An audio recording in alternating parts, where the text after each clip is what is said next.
in Wailuku to tell you about some important information that Maui Alert investigates, and the Truth for Lahaina campaign has now exclusively uncovered for Maui Alert News. This relates to activity that happened not only on the day of the fire in Lahaina, but the day before the fire.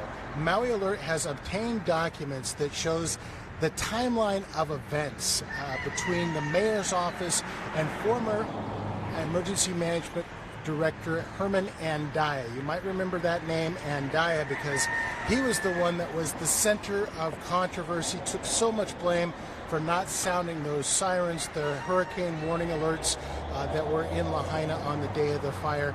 He ultimately resigned a couple of days, several days after the fire, a couple days after his news conference, in which he said that he had no regrets for not activating those sirens. Well, now Maui Alert has learned that there was a scheduled meeting between the mayor's office and Andaya. That is information that we've obtained from Andaya's personal calendar. That meeting was scheduled on the day before the fire, August 7th. That day is critical because not only was there a meeting scheduled, but what was going on during that day. This was a day where they already had a red flag warning in place from the National Weather Service saying extreme fire danger for the island. And not only that, they were predicting high winds that we ultimately saw. The prediction was up to 65 miles an hour in the Lahaina area. Despite all of that, Herman Andaya, later that evening, the records show, went to Oahu. We're talking late in the evening.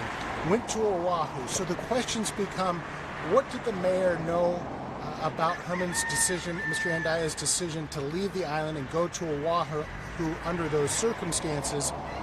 What kind of discussions did they have about preparations? And frankly, did the mayor do enough to prepare the island with such an imminent threat that was already upon the island, and the emergency management director saying he was going to leave the island? Those are big questions. The mayor has declined to answer those questions, will not take questions about this topic at all. Maui Alert has tried several times to get the mayor to respond to these questions and find out what that meeting was all about, whether they talked about this, what kind of actions the mayor took in response to all of that.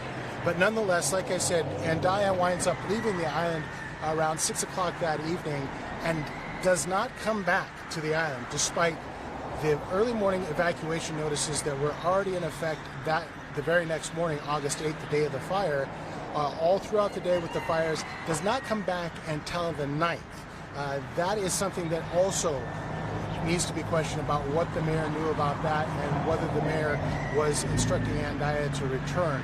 Big questions there, outstanding. The mayor will not answer, but do deserve to be answered. And not only that, there are questions about who had the authority to actually activate the notifications.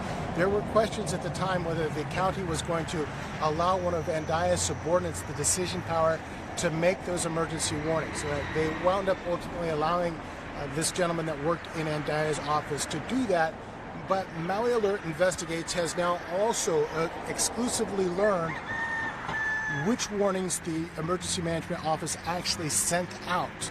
And this timeline is also tragically key, because we've learned that the fire started around 2:50 in the afternoon, that second fire, but the Emergency Management Office did not send out the first notification for evacuation in a limited area for nearly an hour and a half later. So it was about 4:16 around that time when they sent out that first notification. Now, you can read all about this, by the way, on MauiAlert.com. We got the full story posted there. Did want to bring this to your attention because it is key that you read this material if you're at all interested or impacted by the fire. It raises important questions, answers some of these issues, such as when did they notify the public about evacuations? Well, like I said, that first emergency notification didn't come for a full hour and a half after the first fire started. And by that point, things were already heavily burning in Lahaina. We have gone through the records that show there were calls for help. People needed to be evacuated even before that. Police were evacuating folks on a street-by-street, house-by-house level in certain areas, but there was no wide call from that emergency alert system to evacuate people. The fire had already jumped the highway long before the emergency alert went out, so big questions about that as well. Who was at the wheel there? Again, what the mayor was doing to oversee this situation, also a major question here that just frankly it deserves to be answered, and we have not been able to get answers to that either. Now, beyond all of that, the next notification, the only other notification that went out in the Lahaina area, didn't come until 8 p.m. in the evening. That was the other subdivision that burned just to the north of the Lahaina bypass area. So those two notifications, the only ones that went out. No notifications to Front Street, no notifications to some of the other areas that were sadly highly impacted and did have loss of life. Why? Again, we would like to ask the mayor that. Again, no response from the mayor's office.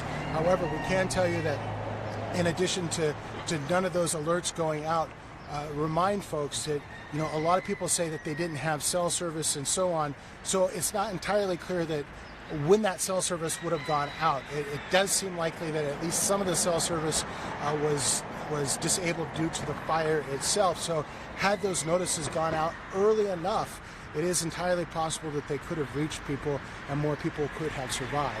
However, we would like to hear, you know, more from the people in charge of all this to answer these sorts of questions. Ann Daya, of course, has resigned, has not answered questions since that fateful news conference, and beyond that, the mayor has been highly criticized, not by just Maui Alert, but really other media as well in Honolulu and nationally, saying that he just will not answer questions about his whereabouts during some of this. The mayor did issue that sort of dressed up version of timeline, but it does not at all address any of these things that I'm talking about. That timeline, he released a video without taking questions. I think that was back in September after he suffered a withering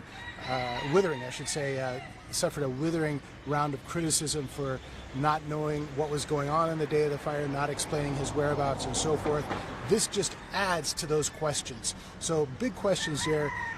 Really important that you read about this. Again, this is information that Maui Alert obtained through a public records request and the litigation that we initiated. The county did not want to provide this information, didn't do so for many months, and in our estimation, violated the law on many counts with regard to not releasing the information in a timely manner. Still hasn't released all the information that we've requested from it. Our litigation continues, but you understand now the importance of these public records, what they mean to the community, and your understanding of what happened here and why Maui Alert has fought so hard on the Truth for Lahaina campaign to get those records. So we definitely want to ask you to support us in the Truth for Lahaina campaign. There are ways to support us. You can send us a donation. You can do whatever you feel is right to help us fight for you to get this information. We will have more information coming out, including a very important story coming up later this week about alleged police misconduct against reporters in the pursuit of getting answers about what the police department and others were doing on that day. One constitutional lawyer, I should say, calls this shocking. And so we will have much more on all that. You definitely want to stay tuned to Maui Alert this week with all of our exclusive reporting. You just have to watch it if you care at all about what was going on in Lahaina, and frankly what the people that work right there are still doing and the questions that they are still essentially declining to answer.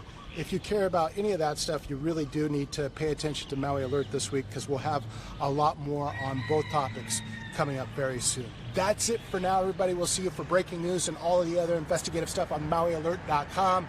Remember, that story is up right now. You can go see it. Hop on over to Maui Alert if you're not already there. Check it out, and we'll see you.